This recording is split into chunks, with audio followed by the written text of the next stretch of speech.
Assalamualaikum warahmatullahi wabarakatuh. Bismillahirrahmanirrahim. Ashhadu an la ilaha illallah wa ashhadu anna Muhammadar Rasulullah. Allahumma salli ala Sayyidina Muhammad wa ala ali Sayyidina Muhammad. Rabbi israh li sadri wa yassir li amri wahlul 'uqdatam min lisani yafqahu qawli. Amin. Bismillahirrahmanirrahim. Salam ta'zimku, salam santunku buat para sahabat-sahabat tercinta, baik yang ada di dalam ataupun yang ada di luar negeri. Semoga kita semua senantiasa selalu di dalam lindungan Allah Subhanahu wa ta'ala. Amin ya rabbal alamin. Alhamdulillah rabbil alamin. Sebelum kita awali kajian di pagi yang indah ini, marilah kita kemahkan kalimah-kalimah thayyibah di dalam nyawa, di dalam jiwa, di dalam hati, di dalam roh, dan di dalam kehidupan ini agar sampai kepada akhiratnya. Subhanallah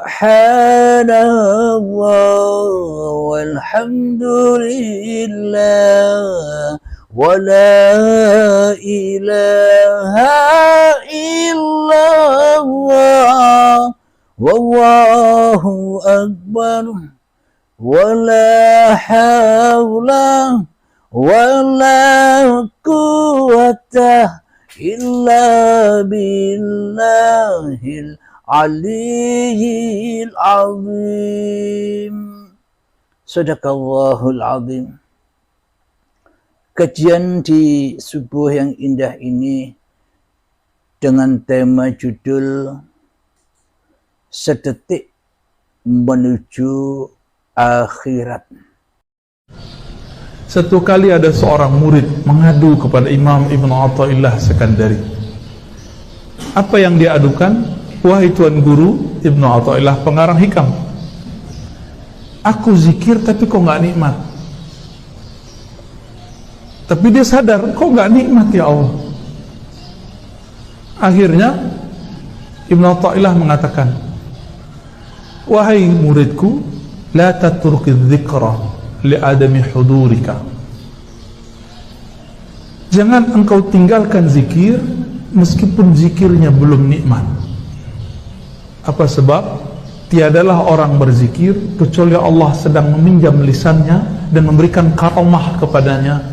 Ketika semua lisan bergunjing, semua lisan merendahkan, semua lisan membicarakan selain Allah, lisan kamu membaca kalimah yang beratnya lebih berat dari langit dan bumi.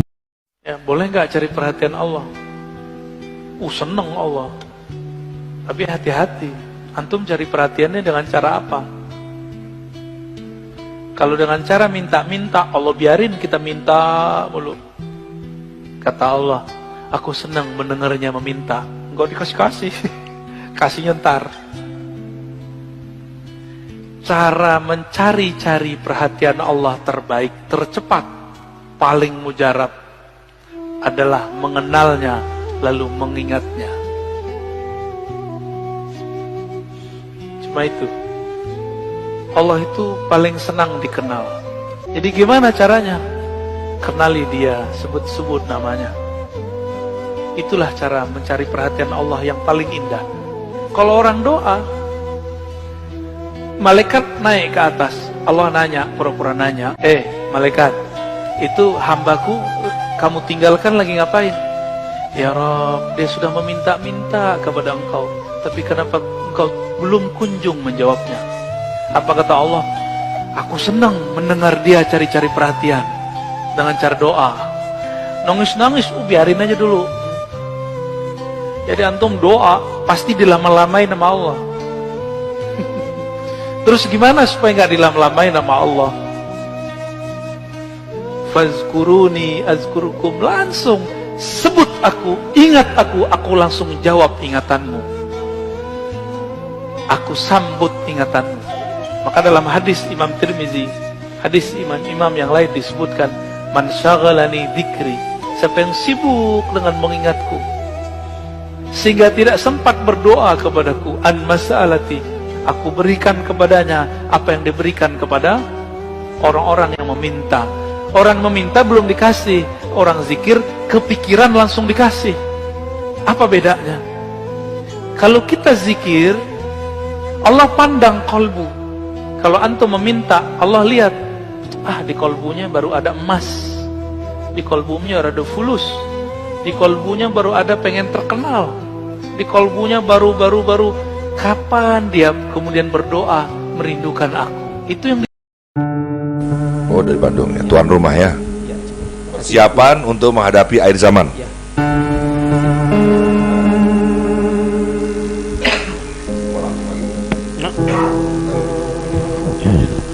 Senjata akhir zaman.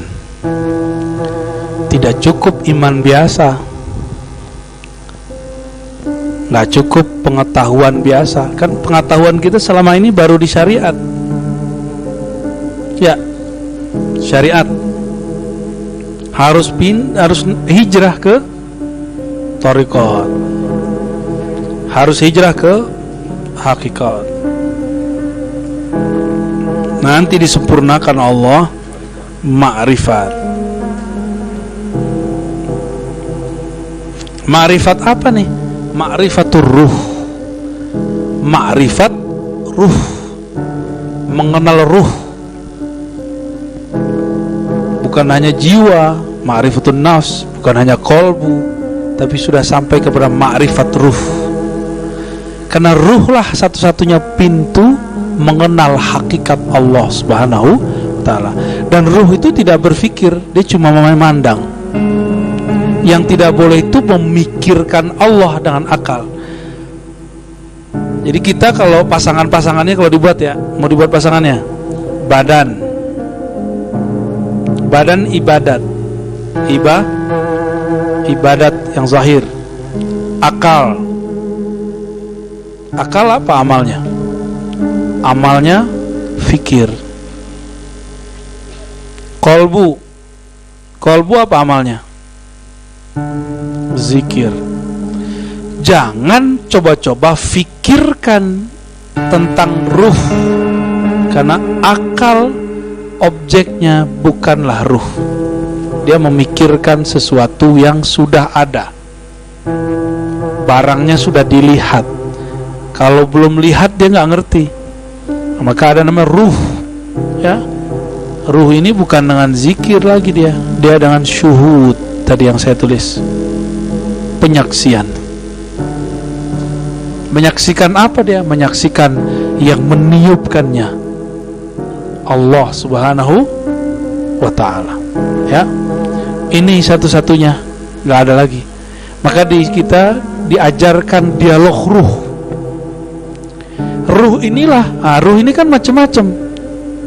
Ruh itu saya udah jelaskan di beberapa majelis ya. Ada ruh nabati. Ruh nabati apa arti ruh nabati?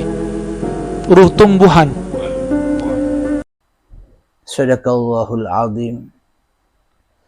Tentunya kita di dalam beragama, tentunya kita di dalam bertuhan selama ini, dan di dalam melaksanakan perintah-perintah syariat-syariat masing-masing agama kita bertujuan agar sampainya seluruh amal-amal yang kita kerjakan, agar sampainya seluruh ibadah-ibadah yang kita lakukan sampai menuju akhirat, sampai menuju Tuhan, sampai menuju dan diterima oleh siapa yang kita sembah selama ini. Tentunya seluruh amal ibadah untuk Sang Pencipta diri kita. Itulah tujuan-tujuan kita memeluk suatu agama, tujuan-tujuan kita untuk bertuhan hanyalah demi untuk kembali kepada Tuhan, meniti jalan akhirat, akhir hayat kehidupan manusianya menuju kehidupan Tuhannya. Itulah akhirat itu. Bila kita tidak tahu, bila kita tidak memahami akhirat, dan bila kita belum bertemu akhirat selama di dunia ini, maka jangan harap kita bisa diterima seluruh amal-amal kita, seluruh solat-solat kita, seluruh persembahan-persembahan kita, seluruh pengabdian-pengabdian kita, bila kita belum pernah menuju akhirat. Jadi untuk menuju akhirat, demi untuk mentransfer atau demi untuk membawa amal-amal yang kita lakukan selama di dunia ini agar sampai di akhiratnya, ya kita wajib tahu akhiratnya dulu. Sama halnya kita logikakan kita sebagai pengusaha kaya. Kita sebagai pengusaha udang contohnya. Kita mau kirim udang ke negara Malaysia. Dari Medan ke Malaysia. Tanpa kita tahu akhir tujuan berlabuh kemana. Apa yang kita kirimkan dari Medan ini ke Malaysia. Ujuk-ujuk kirim ke Malaysia. Ujuk-ujuk kirim ke Malaysia tanpa tahu kepada siapa kita mengirim udang ini. Bagaimana mungkin sampai kepada yang dituju tanpa kita ke Malaysia dulu, tanpa kita bertemu dengan bosnya dulu, tanpa kita bertemu dengan siapa yang menerima udang atau dagangan kita ini. Logikanya kan demikian.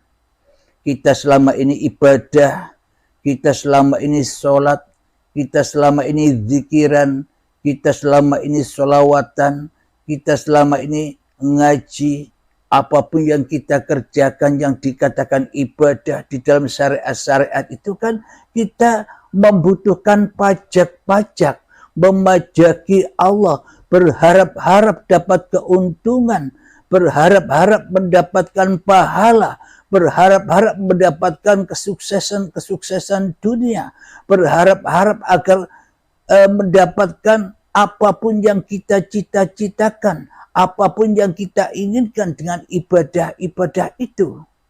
Ibaratkan selama ini kan kita barter dengan Tuhan, mengharap pahala, mengharap surga dan sebagainya. Maka dari itu ya harus tahu tempatnya untuk mengirimkan semua apa yang kita lakukan supaya sampai kepada tujuannya.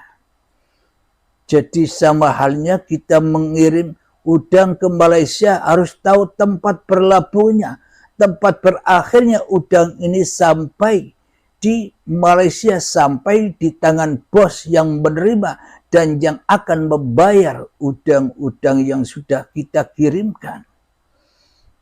Ilustrasinya sama seperti itu. Ibadah-ibadah yang kita lakukan, bila kita tidak tahu kemana tempat berlabuhnya, kemana tempat berakhirnya tujuan apa yang kita harapkan di dalam seluruh ibadah, di dalam seluruh beragama, di dalam seluruh bertuhan, tanpa tahu tujuan di mana berakhirnya, maka ia akan tenggelam di dalam hawa nafsu kita sendiri. Diaku-akuinya lah ibadah ini milikku, diaku-akuinya lah sholat-sholat ini milikku, diakuinya lah apapun yang kita kerjakan, sholawatan, baca Al-Quran, menghafal Al-Quran dan sebagainya, diakui milik manusianya, maka semuanya berakhir kandas di dalam lautan manusianya, kandas di dalam neraka. Karena kita tidak tahu atau karena kita tidak melewati wat siratal mustaqim. Karena tidak berhasil melewati wat siratal mustaqim, ibadah-ibadah yang kita lakukan maka hancur lebur dibakar di neraka jahanam, yakni ya muspro atau sia-sia tanpa kita tahu di mana tempat berakhirnya semua amal-amal yang kita lakukan. Semua ini dan selama ini kita hanya melakukan semua itu untuk memuaskan hawa nafsu kita sendiri saja, untuk ujub, untuk menunjukkan kepada manusia lain bahwa kita ini ahli ibadah, untuk menunjukkan kepada manusia lain supaya manusia melihat bahwa kita ini pintar, cerdas dan sebagainya, berilmu dan sebagainya.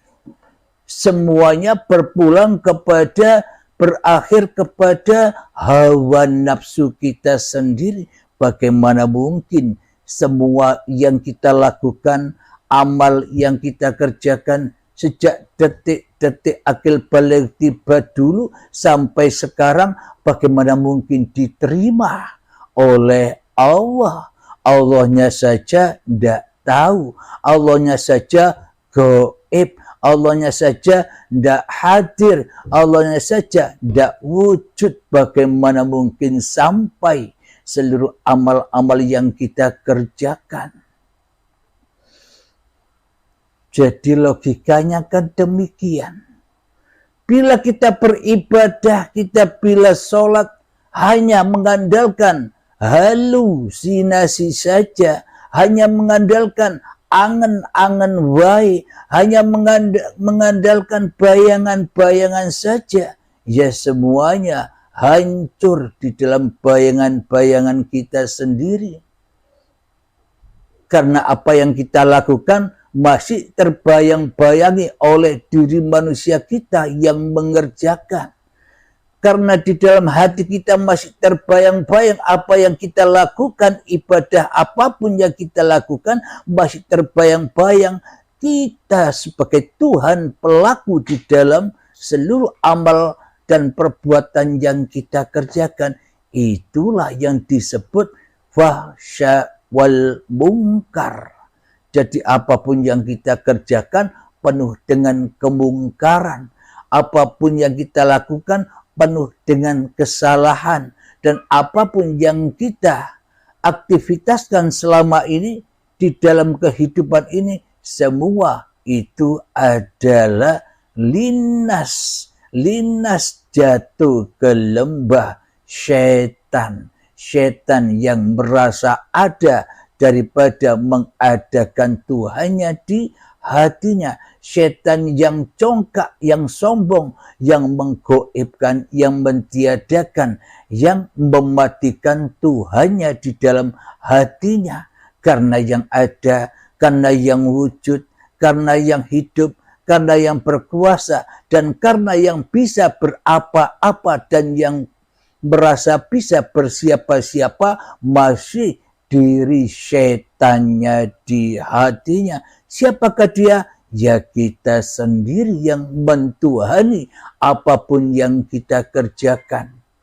Hidup kita tuhani, badan kita tuhani, otomatis seluruh apa yang kita lakukan berakhir di akhirat jahanam.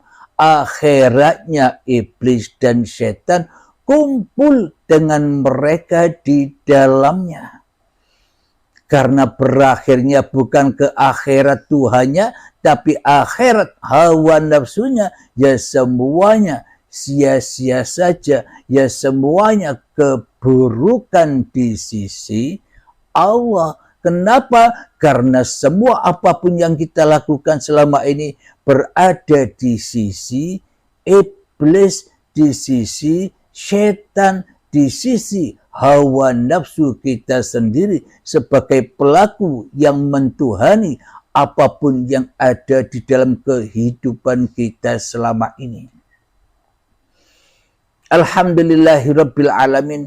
Maka dari itu betapa pentingnya untuk mengenal diri dan mengenal Tuhannya agar sampainya amal apa yang kita lakukan dari diri manusia kepada diri Tuhannya.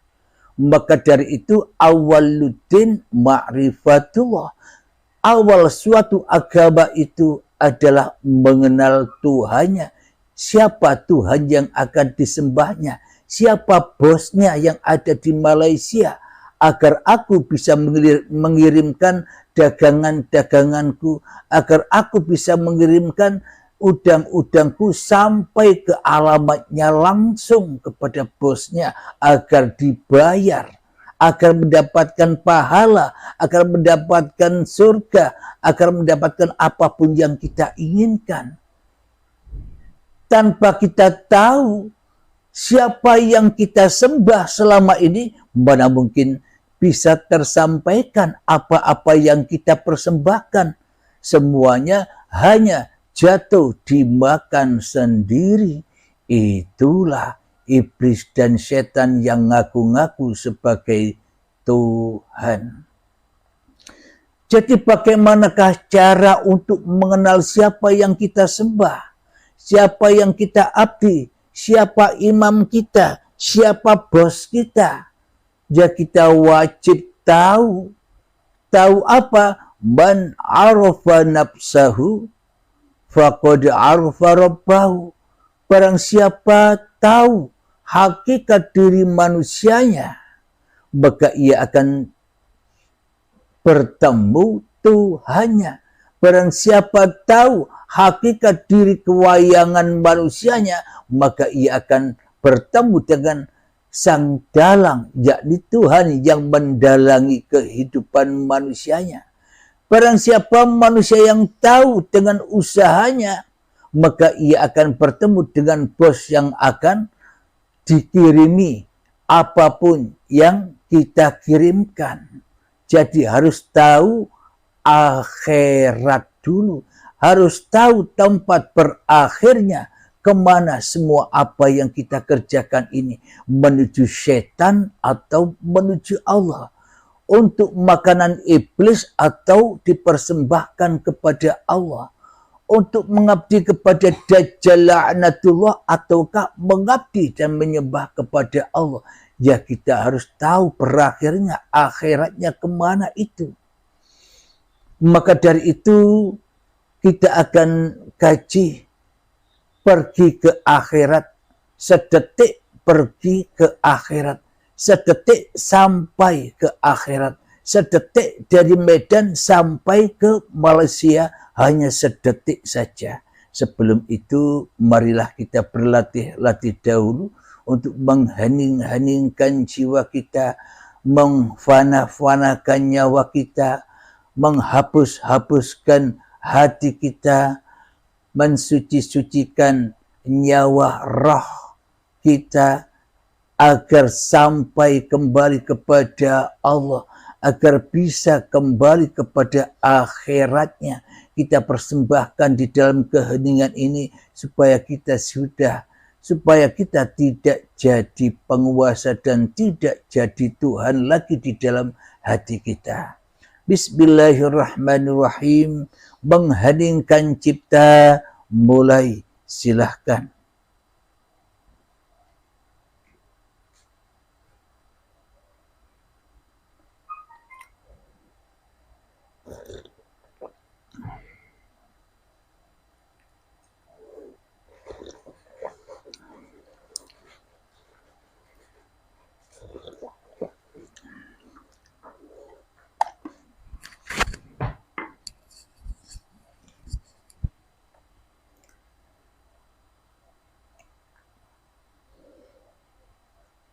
Alhamdulillahirabbil alamin. Mengheningkan cipta, selesai. Bismillahirrahmanirrahim. apapun kondisi kita, apapun yang kita perankan selama ini, kita diperankan oleh Sang Pencipta menjadi apapun, menjadi petani, pedagang, menjadi apapun yang kita diperankan selama ini, maka coba kita kembalikan lagi dari asal muasalnya apapun yang diperankan kepada kita selama ini, agar supaya kita bisa pulang lagi ke akhirat, karena kita berawal dari akhirat, ya harus pulang ke akhirat. Inna lillahi wa inna ilaihi roji'un. Aku datangnya dari Allah dan pulang kepada Allah. Bagaimana mungkin kita bisa pulang kepada Allah bila kita tidak tahu di dalam hati kita dari mana kita datang? Bagaimana mungkin kita berakhir ke pangkuan Tuhan bila kita tidak menyadari dari Tuhan kita berasal? Selama ini kan seolah-olah kita terlahir tercipta dari batu, anaknya batu, hatinya keras seperti batu, seolah-olah tak ada yang mentuhani, seolah-olah tak ada yang menghidupi, seolah-olah tak ada yang mewujudkan, seolah-olah tak ada yang menguasakan, seolah-olah tak ada yang memperjalankan, kecuali diri kita sendiri yang merasa hidup sendiri, kecuali diri kita sendiri yang merasa punya badan sendiri, kecuali diri kita sendiri yang merasa wujud sendiri, ada sendiri, dan seolah-olah semuanya jadi sendiri. Apa bedanya kita dengan orang ateis? Iman akidah kita apa bedanya dengan orang-orang yang tak bertuhan selama ini?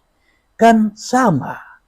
Kita selama ini ateis tanpa kita sadari. Apa buktinya kita ateis tanpa kita sadari? Kita selama ini tak mengenal Tuhan kecuali mengenal diri kita sendiri selama ini. Jadi bila kita hanyalah mengenal diri kita sendiri selama ini, maka terputuslah, terdindinglah, kafirlah, terhijablah melalui alam barzalah, terdinding terpisahnya antara hamba dengan Tuhannya, terpisahnya antara dunia dan akhiratnya. Kenapa? Karena kita berhenti memandang, berhenti menyaksikan hanya kepada diri kita sendiri selama ini. Akhirnya kufur, akhirnya terbarzah, terdinding, terpisah dari jalan Tuhannya. Maka ketika terputus, terpisah dari jalan Tuhannya, tidak bisa ke asal muasalnya, maka takkan bisa sampai kepada akhir perjalanannya. Kenapa? Karena kita tidak menyadari, karena kita tidak tahu asal muasal dari mana kita ada, asal muasal dari mana kita wujud, asal muasal dari mana kita hidup, asal muasal dari mana kita berada di dunia ini, terlahir ke dunia ini. Bila mentok di dalam hati kita, pulangnya hanya pulang kepada diri manusianya, itulah yang disebut keburukan. Itulah yang disebut dosa yang paling akbar, dosa yang paling besar. Kenapa? Karena kita tak mau pulang kepada asal usul kita demi untuk kita pulang ke akhirat kita. Jadi untuk berbekal sedetik menuju akhirat, sedetik menuju Tuhan, sedetik mi'raj kepada Tuhan, kita pun harus kembali sedetik pun. Sedetik juga kembali ke asal usul kita berada. Asal tak ada, kembali kepada tak ada. Asal tak wujud, kembali kepada tak wujud. Asal goib, kembali kepada goib. Asal Allah berkuasa atas diri manusianya, asal Allah yang menciptakan diri manusianya, berakhir kembali kepada Allah sebagai penguasa manusianya, berakhir kepada Allah yang menciptakan manusianya. Berarti kita harus tak ada, kita wajib goib, kita wajib mutu qoblal maut, seperti para nabi dan seperti para rasul. Apanya? Iman hatinya. Bukan seperti dohirnya mereka, tapi seperti iman mereka, yang mana menjadikan Allah di dalam hatinya sebagai kekasihnya, yang mana menjadikan Allah sebagai imam dan Tuhannya di dalam hatinya, daripada berimam, daripada menjadikan pemimpin setan di dalam hatinya. Seperti yang diabadikan, yang dicontohkan oleh baginda Rasulullah Sallallahu Alaihi Wasallam, Muhammad, bukan kamu yang melempar itu, aku yang melempar. Itulah tanda-tanda hatinya para nabi, hatinya para rasul, hatinya utusan-utusan Allah, hatinya pesuruh-pesuruh Allah, karena yang dituhankan di dalam hatinya, karena yang diakhirkan dalam kehidupan dan badannya hanyalah kepada la mawjudan illallah, hanyalah kepada la haula wa la quwwata illa billah, hanyalah kepada la ilaha illallah. Jadi kita ikut imannya para nabi dan rasul atau ikut imannya Dajjal, iblis dan setan, semua tergantung Anda masing-masing. Masih ingin disiksa terus di dalam kehidupan ini, apa ingin kebebasan, keluar dari penjara-penjara dunia? Semua ada pada diri Anda sendiri. Jika kita ingin menuju ke akhirat, ya tinggalkan semua apa yang kita akui sebagai milik kita, ya korbankan semuanya, ya sucikan semuanya, agar bisa lepas, agar kita bisa membaca kembali Iqra kitabak, agar kita bisa menelusuri kembali sedetik asal muasal diri kita ada. Asal muasal diri kita ada kan dari tak ada. Maka tempat kembali kita, maka akhirat kita pun juga tak ada. Kembali kepada ketiadaan.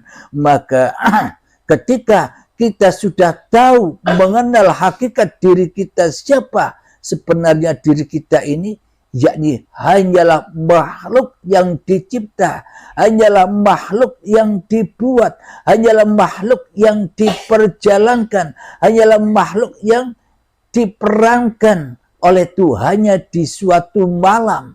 Suatu malam itu maknanya gimana? Suatu malam itu ketika manusianya sudah malam, manusianya sudah gelap, manusianya sudah goib, manusianya sudah tak ada lagi di dalam hatinya kecuali Subhanalladzi asra bi'abdihi lailan. Maha suci Allah yang telah memperjalankan hamba-hambanya di suatu malam.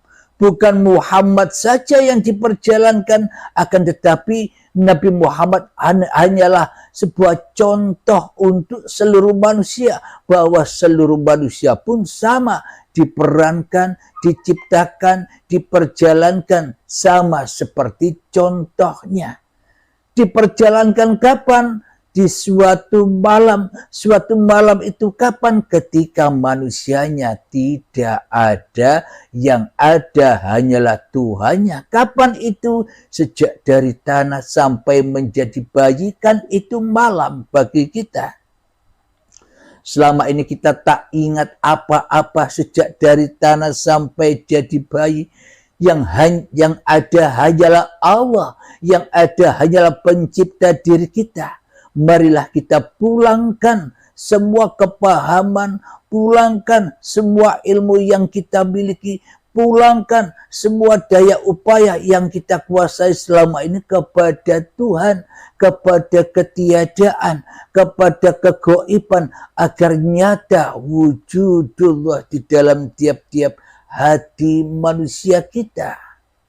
Bila kita tidak tahu, tidak menelusuri dari mana kita ada, bagaimana mungkin kita sampai, bagaimana mungkin kita tahu dari mana rumah kita.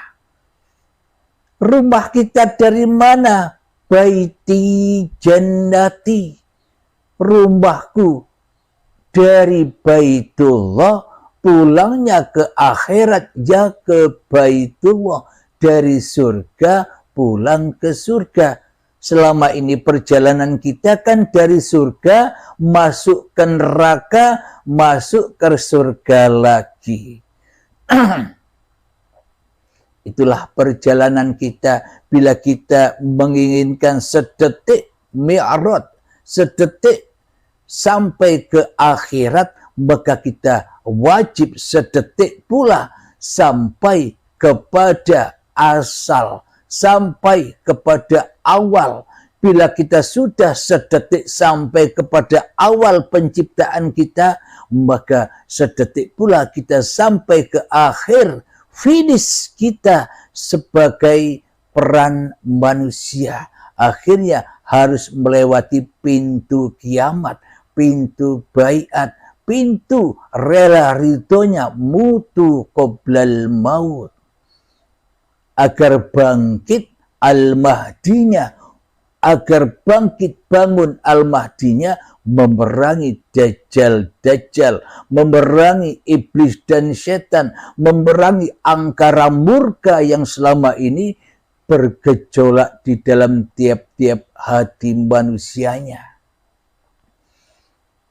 Jadi untuk mi'raj atau untuk kembali ke akhirat, untuk membawa apapun yang kita kerjakan, maknanya jangan aku akui di dalam dirimu bahwa dirimu ada.